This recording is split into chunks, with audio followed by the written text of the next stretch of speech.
Greetings. This is Content Evolution New World. Delighted to have you with us. And today our topic, which is part of a series that Mike and I are interested in, is about smart environments. Today we're focusing on IoT as more of a public affordance or a economic utility for the public, because there's a lot of information that we could probably gather that would be useful, but doesn't necessarily directly tie into a specific business model. So we're going to talk about that and see whether we can start to make data flow in ways that are valuable for citizens, for people, and improving quality of life.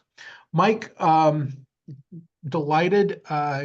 We continue to think about smart environments as a key next generation, activity, and clearly can't have a smart environments without sensors.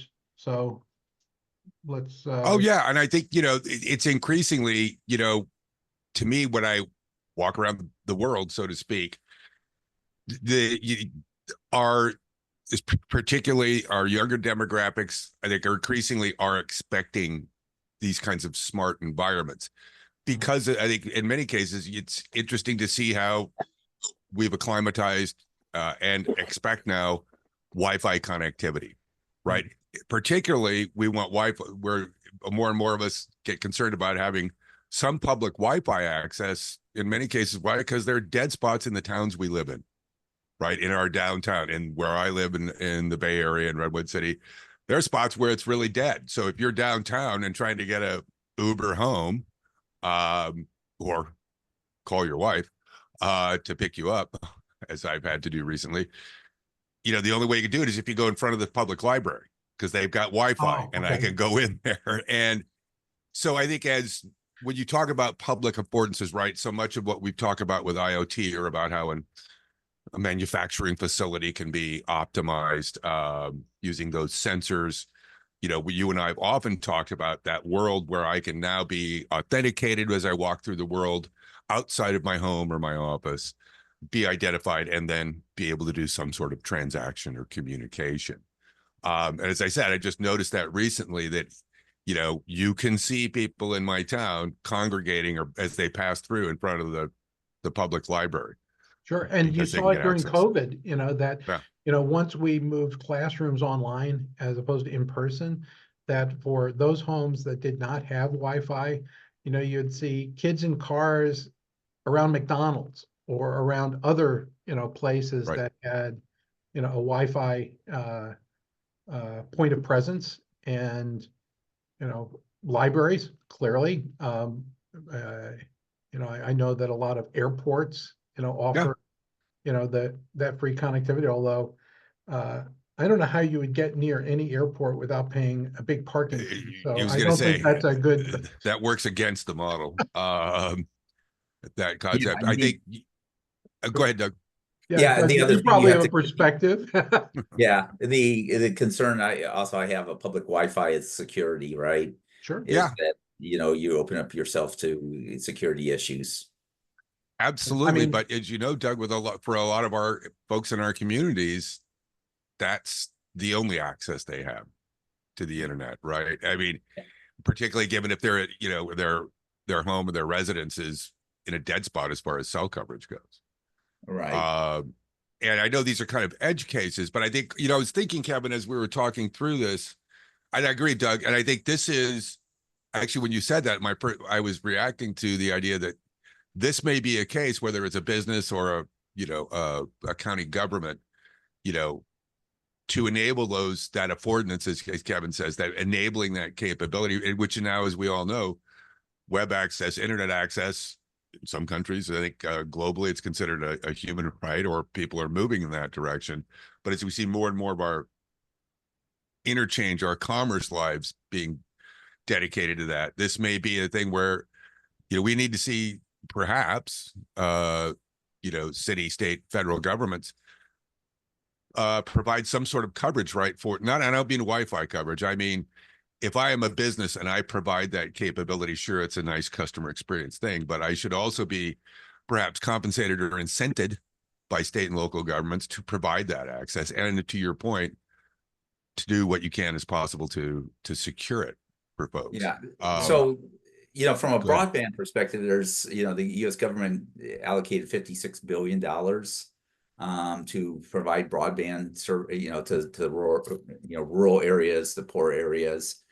So they have that. Unfortunately, things don't seem to be moving really well. I mean, there's a lot of spending, but very little people getting on. There's also another program where it was like you could get broadband for $30. You could actually, like AT&T and others, they provided it where it's a $30 a month plan, but it's subsidized, so that they could sign up for it. So that's a broadband perspective. Now, Internet of Things is a different model, right? There's the there's the broadband experience, and then there's the Internet of Things experience. Yeah, one of the things that kind of provoked me into thinking about this is one of the largest users of computational power in the government is the National Weather Service, or NOAA. Okay, and I can, we've all, lived long enough where we remember that, a forecast used to go maybe 4 days out, and then it's kind of like, no, we can't tell anything after that. Now, we have 10, 12, 14-day, forecasts, some of which are, more accurate than others. All right. And it's all based on being able to collect more information. And, Doug, would imagine that one of the largest footprints that we have created are these cell towers, right? Why Right. would every cell tower also be a point of presence for collecting meteorological data? Right? I mean, there's a lot of infrastructure. It's got plenty of power, right, to do, more than, one thing.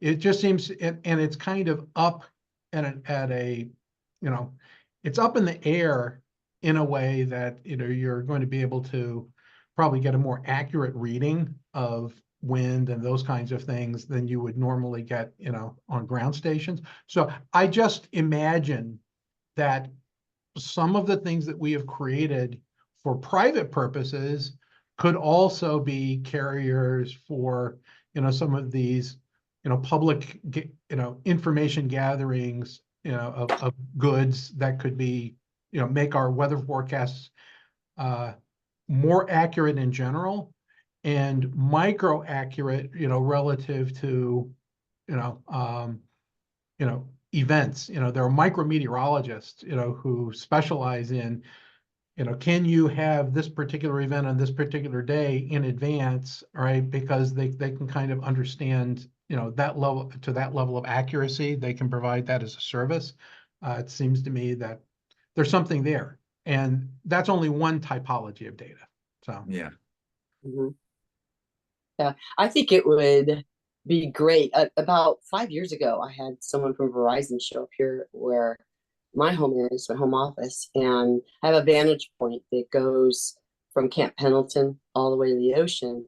And, in trade for putting that, the cell tower in my backyard, was that I would only get, right, free internet. And I'm like, gosh, if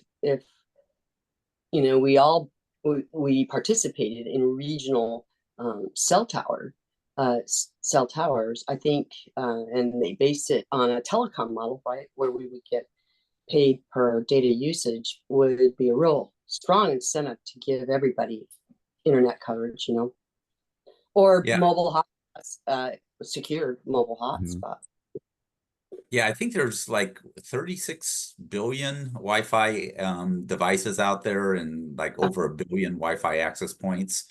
And I think there's around 7 million, at least this was 5 years ago, cell sites out there as well. So, there's a lot of that, though. Now with new technology, like Apple just announced their new devices can connect to Starlink or other satellite systems. So that technology is coming out now. Again, it's low bit rate, but so it works better with like an Internet of Things where you're trying to just send data, but that's another application. And then for the Internet of Things, the key factor there is, can you lower the cost of the module? In the past, they've been in the $50 range all in. To add, cellular IoT services, Wi-Fi is lower. Bluetooth is even lower, right? So how does the price point of the device, and then how do you bring it back to the internet? Yeah, 100%. Jeremy, you put something in chat. I'm not familiar with the tech that you're describing. Say more. So the Particle, can you hear me okay? Yep. Yeah. Okay. Particle is an IoT platform, basically very similar to Feather or Arduino, on the small side in terms of form factor. Okay. Assume that we don't know what either Okay. of those are. Okay. Okay. Talk functionality. Yeah, so it's basically a microcontroller that allows you to connect sensors and to connect to various types of networks.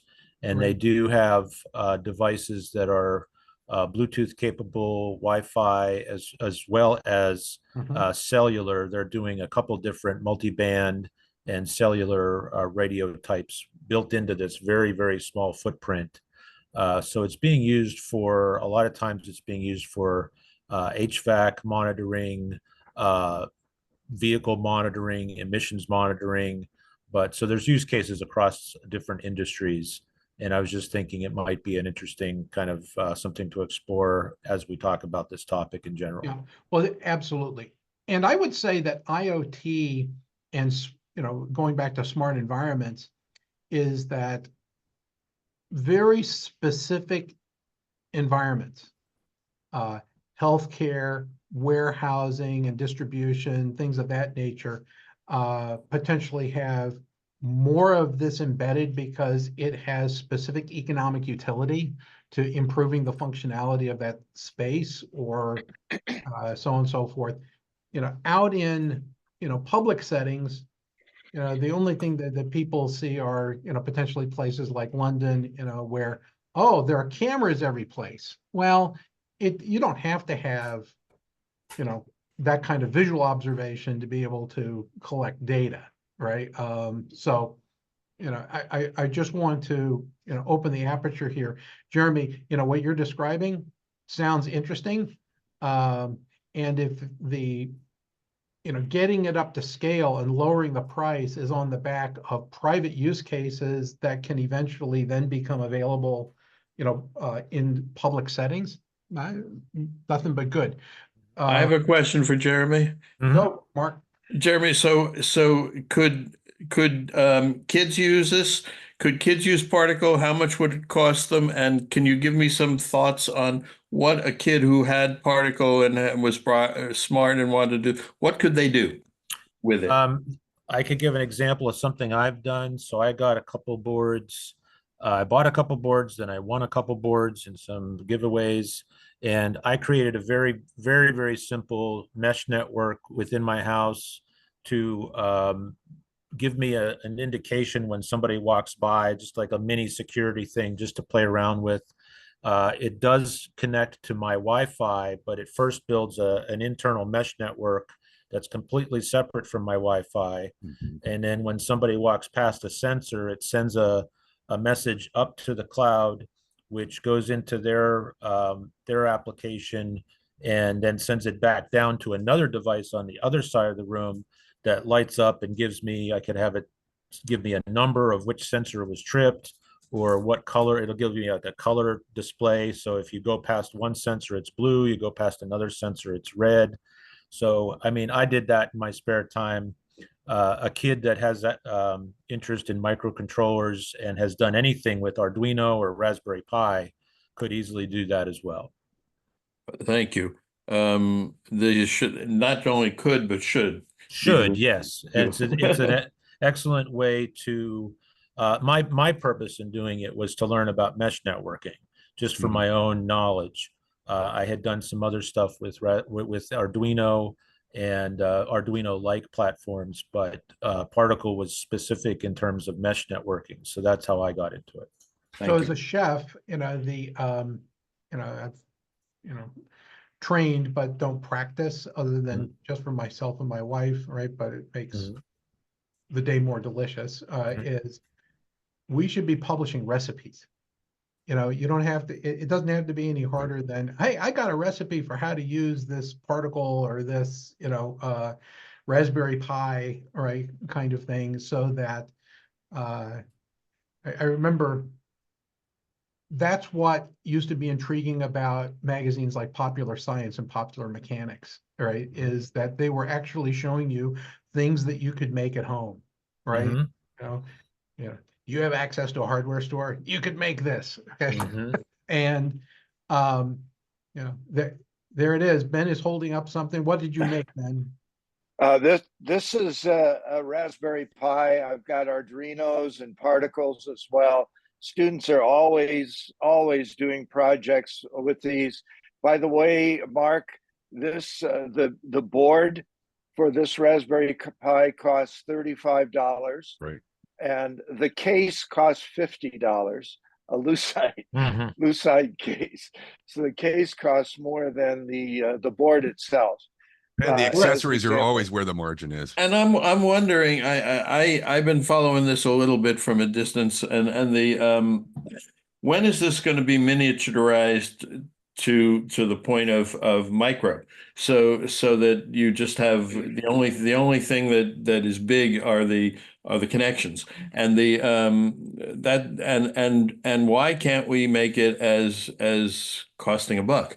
Yeah, well, I mean, the RFID stuff that's passive is already, down to pennies as opposed to dollars, right? And you have some small fuel cells inside them. You could be completely wireless. It doesn't have to have that connector you're addressing.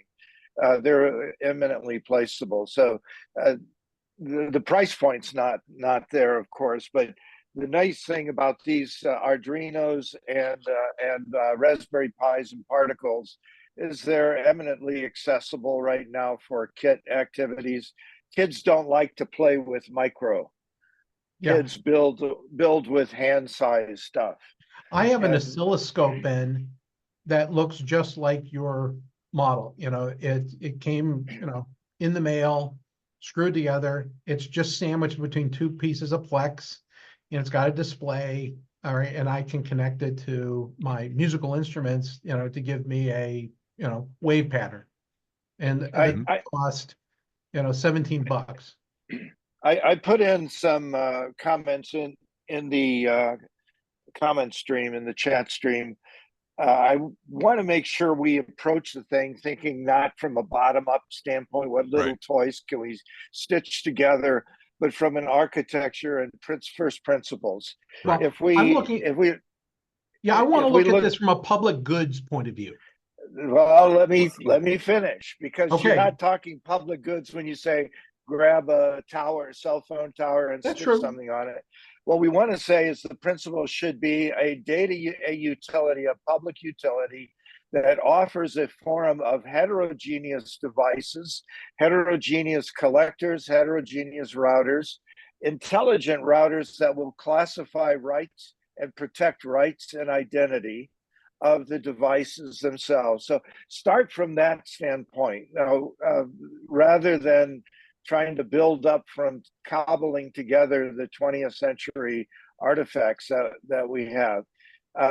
Because you're after a bus architecture, as we would refer to in the computing architecture standpoint. I want a data highway that is intelligent itself, that will respect the rights and privileges of the various devices, accommodate heterogeneous connections on it as well, that will allow many different kinds of devices, not one single structure on it, and filter appropriate. I think a publish and subscribe model makes sense here, that anything that contributes is a publication, and it can be, quote, subscribed to by a user, a fair user, whether or whatever it might be. just the way to think about it as a top down. Yeah, Ben, that's interesting. Can you provide an initial use case that you think would cause that to come into existence and be, investable from a public funding point of view?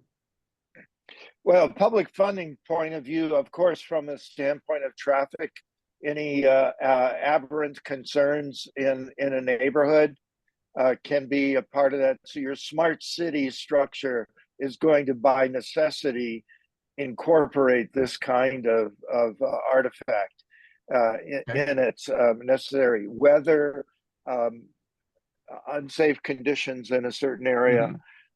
So I think there's a necessity for adoption and support by communities, and the cost can be nominal. Yeah, plug and play. I'm currently on the board of a company called 1200 Aero that it's basically a flight aviation data company, but what they do is they're doing the general aviation tracking more than the stuff that you can buy a ticket to at the main terminal. So the smaller jets, private aircraft, helicopters, stuff like that. The amount of information that is available in aviation is incredible, right? I mean, if you've ever spent a moment on FlightAware, right? I mean, I am surprised at how much information you can get from that, and that you can get about a specific plane or, Elon Musk's plane. Where is Elon Musk's plane? And so the point is, you're pointing to, well, maybe that starts to become a parallel ground infrastructure point of view, that you would be able to see that kind of traffic, right? Because we know that the trucks have transponders, and would we start to have other types of vehicles, the same, being able to ping them? You would de-identify them, right? It wouldn't be that I can track Kevin from point A to point B. Don't need that, because he's got his mobile phone with him. We can track him that way anyway. But it's really interesting, right? Because you simply have to think about designing it into the system, right? Is that the way that you're thinking about it? An issue of tolerating complexity, tolerating heterogeneity. I get many different signals. Some are weak, some are strong, some are authenticated, some are not.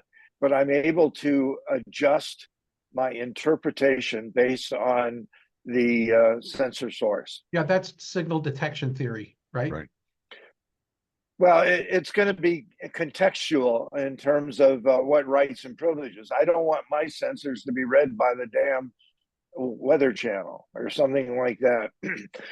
So solid or particle protocols could be used to assert rights and privileges, but in general, you're going to have a hierarchy of rights and privileges, and many are going to be public or publicly accessible. But a publish and subscribe model brings responsibility on both sides, the sender and the user. Okay. And publish and subscribe, we're quite familiar with. Obviously, that's what Twitter used to be. Sure. It operates that way now too, but it's shit. But in any case, the airlines, for example, the Delta Airlines a long time ago got into a publish and subscribe structure, whereby if something's acting around an airplane at the gate, going to the gate, maintenance or whatever, it's published. It's just brought out as published. Yeah. And it is subscribed to by the crew, by passengers or whoever, what level of information subscribed to whoever it's relevant. To whom it may concern. Yeah, I mean, since it's part of the system, for aviation, if I go to a particular, what they call an FOB, flight operations base, right? Not only can I see the aircraft, I can see the refueling trucks, I can see the catering trucks, I can see everything that is on that tarmac, because they are all sensory enabled too, all right? because you need to be able to know, when you're, in a landing and takeoff environment, where are all the objects that can move, right? And so I can see them. I can see them on the map, right? If I decide to go to that view. So it's certainly possible. Is this a job for IEEE? It does, do we need to have a standards organization come in and invoke a point of view, just like they did, with the other connectivity standards? What do we think about that? I thought they were already working on that. Well, maybe they are, but I mean, Kevin doesn't I'd have to know. go double check Okay. in terms of that, but I know they'd established a lot of the standards or helped develop for the baseline IoT devices. Baseline, I mean, the earliest versions of those. I don't know if they, good point, Kevin. I don't know if they've kind of like moved up a level, right? Or had a more meta view to say, we want to install, if you want to install one of these, here's the, here are the approved protocols for achieving what Ben was describing, right? A publish and subscribe model that can track and assign rights, etc. Here are the 5 standards. I don't know if that's happened or not. But Doug, didn't they? I thought the IEEE had a number of standards around basic IoT device and communication. Yeah. I mean, there's the, Wi-Fi 7 is the latest Wi-Fi standard. I'm not sure what the AO2 11 version is. EX or something like that. I can look it up. Then there's the Bluetooth standards out there. Apple has their own standard that way. And then you have the 3GPP, the cellular standards, right? And that they're right now the current release is 18. Was it? I think it's 18. Yeah, and they're trying to, like, there's non-terrestrial networks. To even do space communication, how IoT works with, the cellular network works with the Wi-Fi network as well. So yeah, there's all these standards out there trying to, harmonize. So these devices, at the end of the day, it's about the device manufacturer creating a device that goes into a product, a radio communication that goes into your product to either have sensors, and have communication, right? To do something. So, and the question is will you morph from a Wi-Fi kind of version to a public, to the cellular network, right? And like the 6G is working on really low cost cellular modules to be under $1. And in fact, they're working on it where you send energy to the module so that you don't even have to have a battery. So either you have a battery that has a 10-year battery life, or you even send energy first to the module, module to wake up, so that you then communicate, and then it goes back to sleep. So these are the things that and you can use reflector tech to actually, that energy, if it's a low enough type of IoT device or RFID type thing, is that it doesn't have to have its own power. It's going to receive enough, right, to be able to, in the reflector handshake, right, that what you need. The network is sending energy along with the communications to wake it up, power it up, and do stuff. Now, the other interesting thing, Tesla would be proud of us. Yeah. Yeah. The other thing is like barcoding. I guess in Europe they're coming out with standards that require RFID information. So it'll be interesting to see. Like right now, I think there's a couple, like 3 or 4 trillion barcodes are items that have a barcode associated to them, right? And so how many of them will have a printed label versus an RFID device? So that will be kind of interesting to see how that plays out. It'll be interesting to see how long some of these technologies last, because I remember, this is how old I am, right? I'm dating myself, that the guy down the hallway in my first job with IBM was this guy named Harry Svegals, and he had a briefcase in his office. He's like, "Hey, I want to show you something cool." Okay, what do you got? And he opens it up, and there's this, one of those early calculators with a red display on it, and it had some wires going over to this other thing, right, that looked like just a loop of coiled wire, and he had a credit card and he said, watch this, right? And he moved it across the coil and these numbers came up on the calculator. He said, this is a mag stripe credit card, right? You know, it's new tech. We just patented this technology, right? People are, this is the way people are going to be using credit cards. I'm going to be taking this around the world. And, you know, until, you know, we got the chips, that technology lasted for what, 40 years, you know, almost 40, right? Yeah. Before we went to, you know, the chip enabled stuff. So magstripe worked for a long time. I suspect that these optical squares versus, you know, barcodes, I don't know who the winner is going to be on this stuff, but you can pack a lot of information into a, you know, into a barcode. So, Well, I mean, the whole origin is on dense code structures, and I've worked with UPS and the Auto ID initiative a long time ago. The density of it, stripes are fine if you have a fixed 96 character stream, but if you want hundreds of characters, you need, and orientation has to matter. I want to be able to get it from any angle. So optically, dense code structures like QR codes are very efficient information purveyors. Mm-hmm. Have you guys seen the QR codes that are actually turned into pieces of art? You know, that it looks like something, but the code is embedded in. I think that's very interesting. steganography. Yeah, and because then you're conveying two things. You know, you're visually conveying something to the person, Right. and potentially making it stickier that you would want to engage with it, right? As opposed to it just being completely abstract. And I So think who they could see, help me with it? Who could help me with this? So if I put a QR code on my book, what are all the things that can enable? Okay, let's first start with why is that an important statement? Mark just published a book, right? Congratulations, author. Not that it's the first time he's done it, but his what is this? Third Millennium Kid. It's out. Congratulations. Can you Mark. see it? Can you Yeah. see it? I hope you all Well, will I mean, read it's it. kind of disappearing into the I ether. know. I see Hold it that. right in front of your face. There you go. Perfect.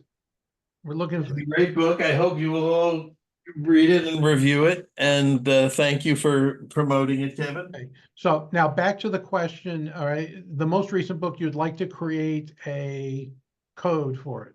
Well, I'm just saying that what I gather from this discussion is that if I have the right thing on the book, whether it's a code, whether it's a chip, whether it's something, that I can do a lot with that book. And so I'm trying to figure out how what are all the things that I could do if I did this, because I can paste a chip on a thing. I can paste a whatever that thing was called, whatever you called it, Jeremy.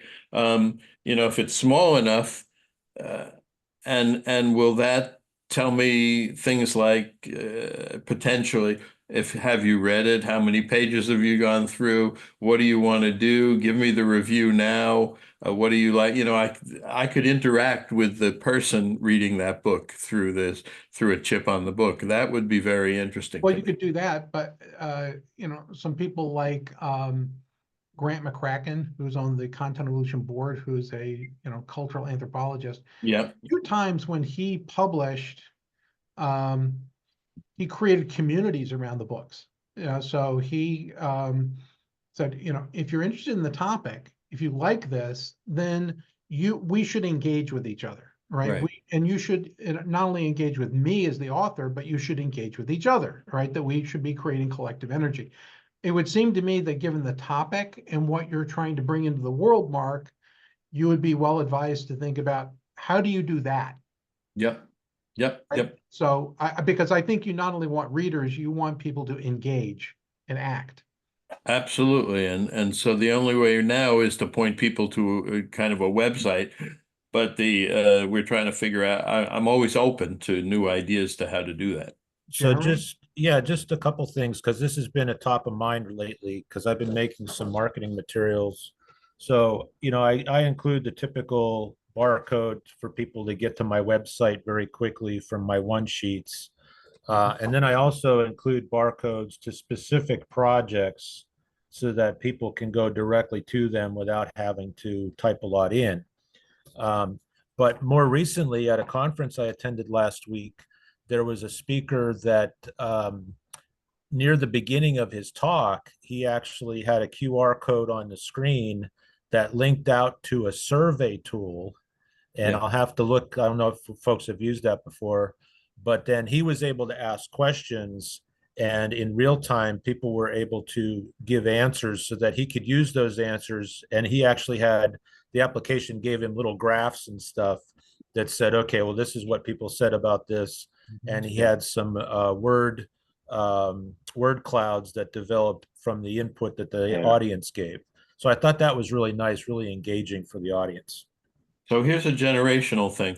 You say barcodes, and you mean QR codes. I mean QR codes. I do. And so that's like saying dial a telephone. Yeah, well, Yeah. we all still dial numbers, Right. but we don't have, the dial has long gone. In fact, we still talk about the remote control for our television set in our household as, where is the dial?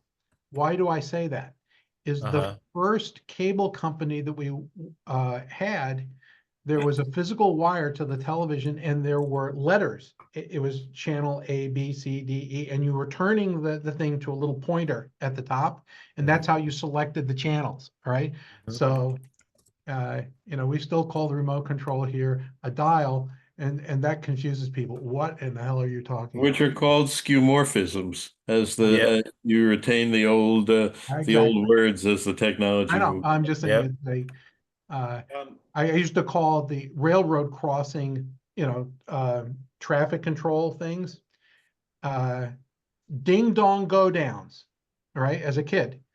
Yeah, very descriptive, because that's exactly what it did. It made that sound and the crossing, you know, gates would go down. But, you know, does anybody else call it that? No. All right. So We all should. yeah, We should go whatever. back All to right. that. Kyle, I have a question for you. Yeah, as and I have we an idea talk- for Mark. Yeah. No, I was you- just gonna make a joke. You know, Go the ahead. dial, the dial is the thing that your spouse sits on and destroys all connectivity between other remotes. So, Well, there you go. And- The and dog later helps with that too. I have a question on about protocol later. It's not relevant this second, but maybe towards the end. All right. Thanks. Kyle, you know, you spent a lot of time thinking about, you know, AI. We've talked about data training sets, you know, and so I'm thinking, if we were in this public goods, more data, you know, available space, what would you imagine, you know, these systems being able to do that they couldn't do right now, if there was simply more ambient data available, all right, that we created at a societal level, as opposed to the inside the factory or inside the home level? Yeah, I don't know. I mean, it's easy to imagine this. I don't quite, I can't imagine right now the path to get there. But as AI systems get more sophisticated, the thing I'm most excited about AI is its ability to unlock the value of all the data that's just dormant, that's not been used forever. So I think as data sets become available, AI's ability to ingest that data and, you know, let us interact with it in incredibly sophisticated ways without having to, you know, manually think about how to do that. That's the thing I'm most excited about as an overall wash of, you know, the potential of AI is if I sort of play it out to its logical conclusion, where the tools get more and more and more sophisticated and they get more agentic and they've got reasoning. And by the way, there's a rumor that there's a new the reasoning level 2 AGI from OpenAI is imminent. But as it gets more sophisticated, I see AI becoming a simplification layer on top of all of the complex systems that have been developed over the past century, basically. And, you know, just everything from Purposefully complex systems like healthcare insurance, and they're they make it overly complicated so they don't have to flipping pay you. Having AI figure all that crap out just in an instant and negotiate on our behalf. Overly complex systems where people right now have to manually scan through spreadsheets and clean data and things like, so just everywhere there's complexity, that AI can do all that complexity and just sort of, reveal the value is the thing I'm most excited about. Okay. And that's interesting because that really does make raise the issue of who controls that layer. Yeah. Yeah. Yeah, exactly. And I think if you go back and look, I think Apple Intelligence starts speaking to that migration towards the agency on the phone, agency on your behalf. I think Mustafa Suleiman is speaking that in with Microsoft in terms of the trend they're going. I think that Rabbit OS speaks to that when they talk about the Rabbit OS structure that has your personal agency, your personal operating system. So question of controlling that layer versus the layer migrating into be your personal agency and knows you and privately protects you. Okay. Yep. Mike, idea I have, let me just ahead. share with Mark. One of the other things that I think you could do, the other thing that I feel like is we're going to make a return to, I feel like it's a return, is community. And so one of the things that I think could be really powerful is that QR code actually takes people to an online community. And that it's especially if this is a book that is, how there's some books that are like, oh, that, that's cute, that was a thing. But if this is a book that's sort of in the continuum of what you've, always been doing, and this is not going to age out, then I would say build a community around it. Yeah, I mean, Well, that's I agree so with to that. your Go ahead, Kyle, excuse me. So Kyle, to your point, the QR code would be not just, give you the ability to make that link to Mark. I would be linking all the other readers of the book who want to join that community together. Yeah.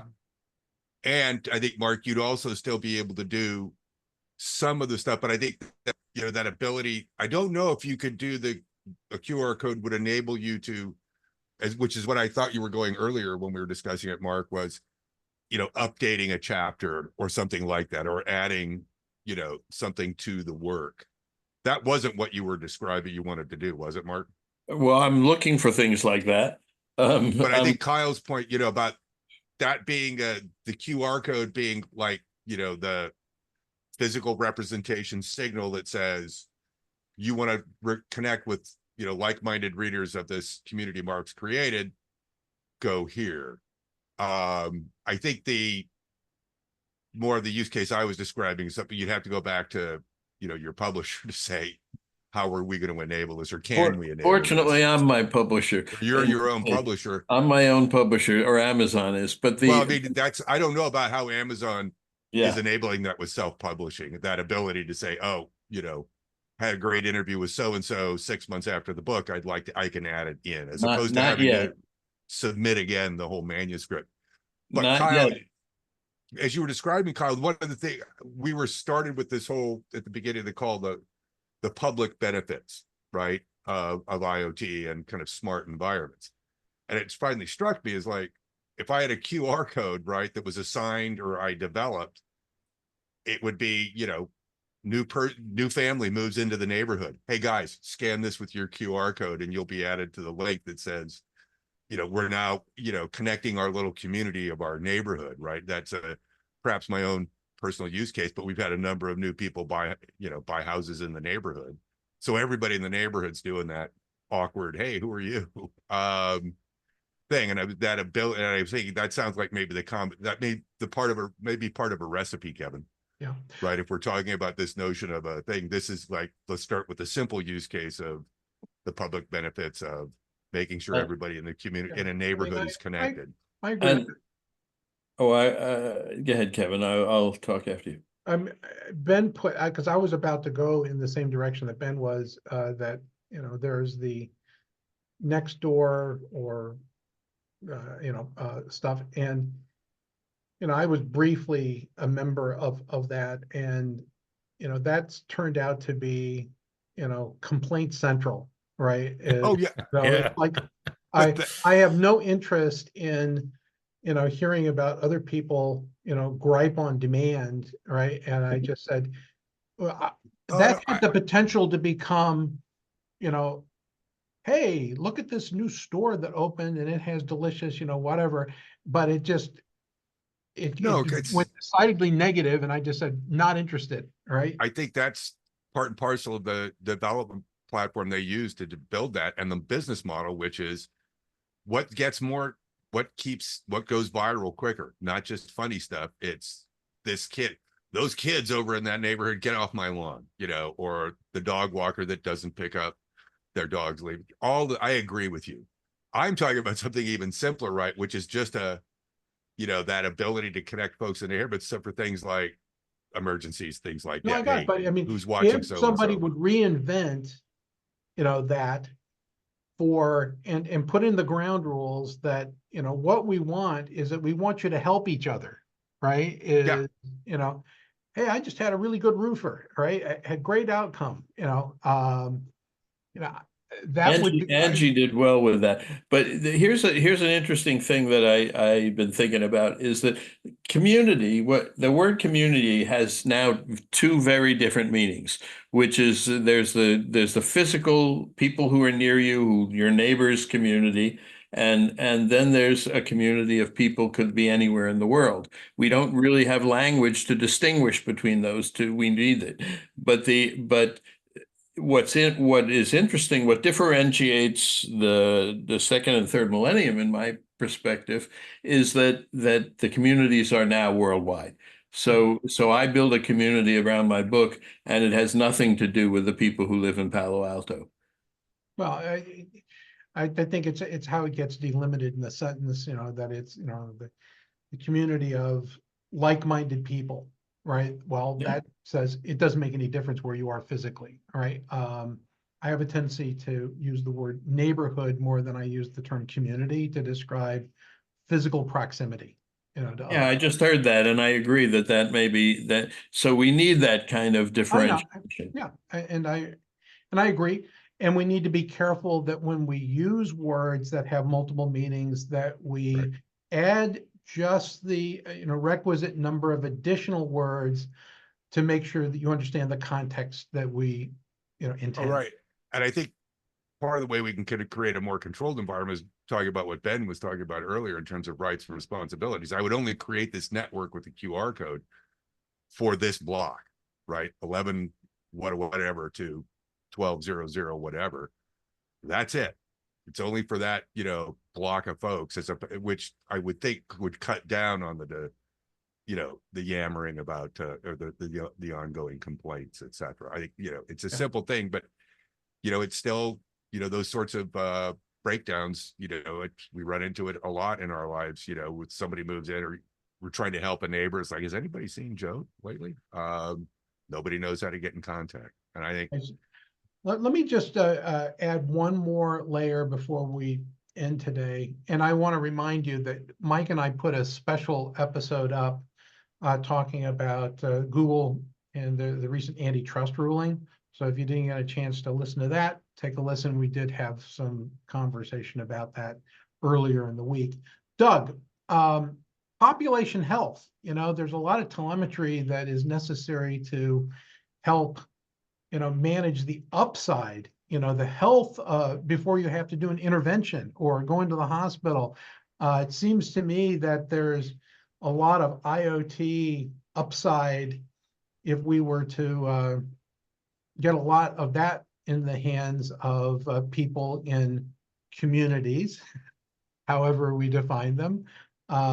What do you see on the horizon? You're deeply involved in Yeah, so there's a billion people having a fitness smart health watch device that they're having. That happened in 2024. We have 5 billion people having smart phones. So I see that sensors, there's going to be more and more sensors being created. In fact, I was at a call last week on a medical doctor trying to do development on using sensors and IoT devices to monitor your health. So the question is you have all this data coming in, and just like the neighborhood app, right? You get lots of noise. You know, it's like that. What is that one signal that's valuable? Yeah. So as a public good, conversation, should a smart device or smart devices, right, be on the reimbursable list for Medicare? Yeah, well, like some insurances, they give you a smart device to encourage you to exercise and do better, and I understand. And so that's an opt-in from a particular insurance company that has, a parallel plan, a plus plan, as it were.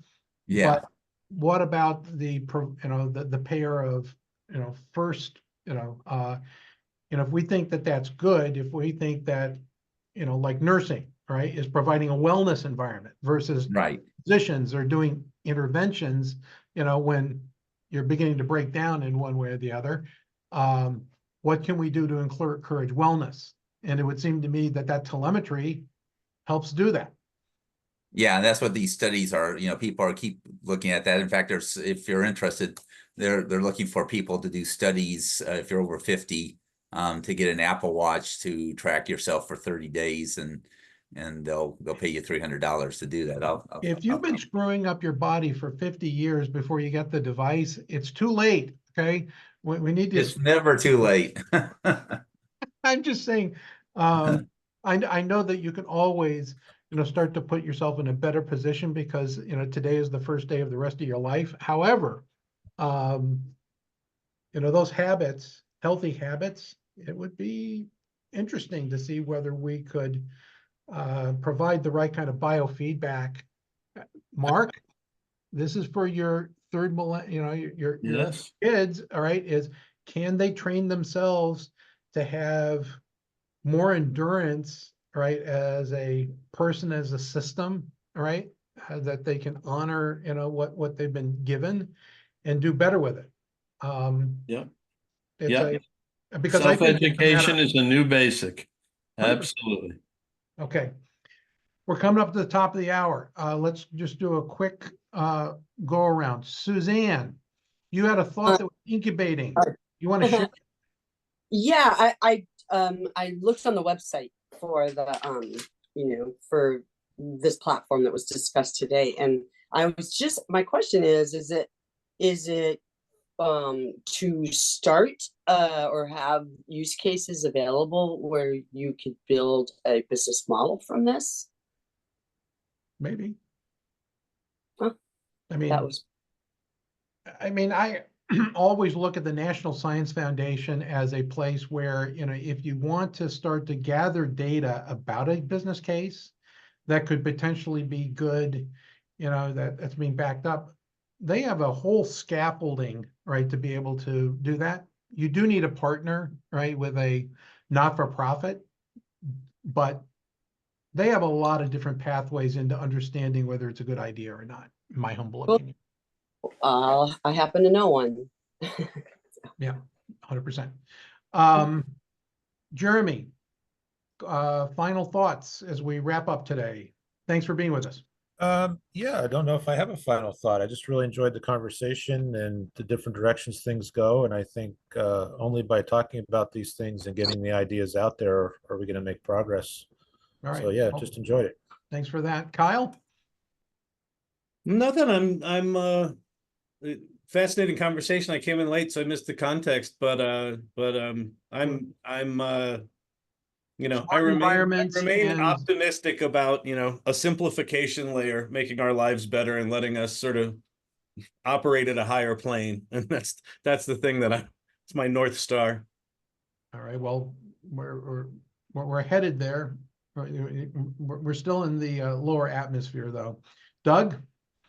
Yeah, a great conversation. And, I posted some stuff in healthcare. I do think Apple Intelligence. And again, thanks, Kevin, for bringing in Tim about that. I think Apple Intelligence, AI, along with healthcare, along with, sensors, should hopefully make us a lot healthier over the next 5 years. We'll see.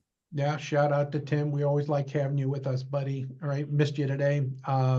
Ben.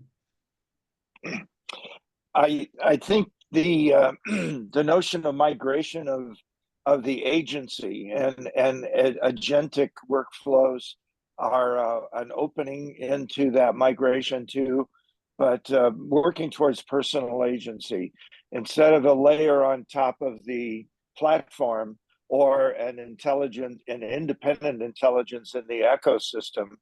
I want AI to be my agent. I want to give it knowledge about me as long as it's held private, but then serve as my agent and operating. So I see it as a nexus of independent agents in a distributed environment, heterogeneous connections, each making a negotiation in any transaction. I want this information. I think I need this information. This would be useful information. Please give it to me. And those offering, hey, somebody might be interested in this. If they are of this value system, I think they should have it.